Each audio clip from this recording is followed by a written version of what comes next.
April 4వ తారీఖు రోజు ఉదయ సంధ్యలోనే శిరస్నానం చేసుకొని ఇల్లంతా శుభ్రపరచుకొని, పండగలు వస్తే మన ఊళ్ళో ఏదైనా వ్రతాలు వస్తే నోములు వస్తే ఏ విధంగా అయితే ఇల్లంతా శుభ్రపరచుకొని ముగ్గులు పెట్టుకొని పూజామందిరంలో పూజ చేసుకొని ఇల్లంతా ఒక పండగ వాతావరణంగా ఎలా ఉంచుకుంటామో అట్లా ప్రతి ఒక్క హిందూ బంధువు ఆ రోజు ఎవరి ఇళ్లను వాళ్ళు శుభ్రపరచుకొని ముగ్గులు పెట్టుకొని ఇంటిల్లిపాది అందరూ కూడా భగవంతునికి పూజ చేసుకొని కిచెన్లో పాలు పొంగించుకొని గుమ్మానికి కొబ్బరికాయ కొట్టి ఇక్కడ జరుగుతున్నటువంటి గోమాత కళ్యాణ మహోత్సవ పుణ్యఫలము మా ఇంటికి ఆవాహనం అవునట్లుగా సంకల్పం చేసుకోవాలి.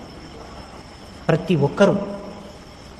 ఒక్కరూ పూజామందిరంలో దీపం వెలిగించి, అమ్మా విశ్వమాత, అంబాత్రయ క్షేత్రమునందు జరిగేటటువంటి గోమాత కళ్యాణ మహోత్సవ పుణ్యఫలము, ఆ సిద్ధి, ఆ పుణ్యసిద్ధి మా ఇంటికి వచ్చి మా ఇంటిల్లిపాదిని అష్టైశ్వర్యములతో దీవించుగాక అని ఆవాహన చేసుకోవాలి 3 సార్లు.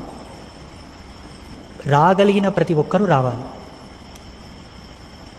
తప్పకుండా భగవంతుడు శరీరంలో శక్తి ఉంచాడు, కాళ్ళలో పట్టు ఉంచాడు, బుద్ధి పనిచేస్తుంది, అన్నీ బాగున్నాయి అనుకున్న వాళ్ళు తప్పకుండా కళ్యాణానికి రావాలి, పుణ్యం గడించుకోవాలి.